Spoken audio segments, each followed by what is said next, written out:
the United Nations Special Envoy to Crimea has been forced to abandon his mission to the tense region after a group of gunmen threatened him and ordered him to leave. Despite a flurry of diplomatic activity, there has been little progress on resolving the standoff between Russia and Ukraine over the Crimean peninsula. Seasoned diplomat Robert Serry had been sent to assess the situation for UN Chief Ban Ki-moon.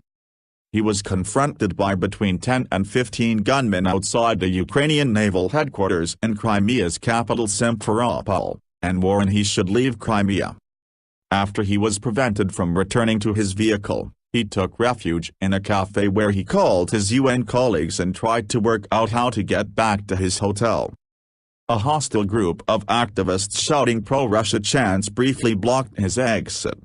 Mr. Serry then left on foot for his hotel after his safety was assured, and he was driven to the international airport. He's fine.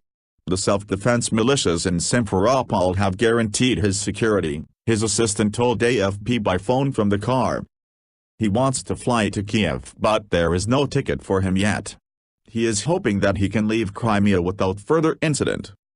UN Deputy Secretary General Jan Eliasson said, he is in good shape physically but he feels threatened. Mr. Serry, a former Dutch ambassador to Kiev, was traveling with the UN colleague and had arrived only Tuesday in the tense Crimean peninsula, which has come under de facto control by Russian forces.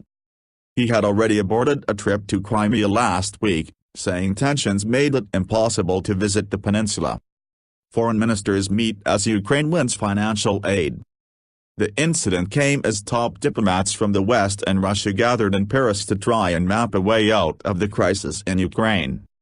Russian Foreign Minister Sergei Lavrov put even the starting point of negotiations in doubt, when he denied Moscow had the authority to order troops occupying Crimea back to their bases.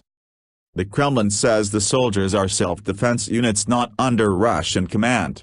Western countries want the troops to withdraw to their bases, with an international force deployed to protect ethnic Russians. Ukraine's government did get badly needed good economic news, with the European Union pledging €11 billion, $16 billion, in support in the coming years. Ukraine's finance ministry says it needs almost $40 billion to rescue its economy, following the overthrow of President Viktor Yanukovych after 3 months of pro-European Union protests which left nearly 100 dead. But European Commission President Jose Manuel Barroso says the money will only be distributed if Kiev agrees to form an inclusive government committed to reforms. It is a package designed to assist a committed, inclusive and reforms-oriented Ukrainian government, he said.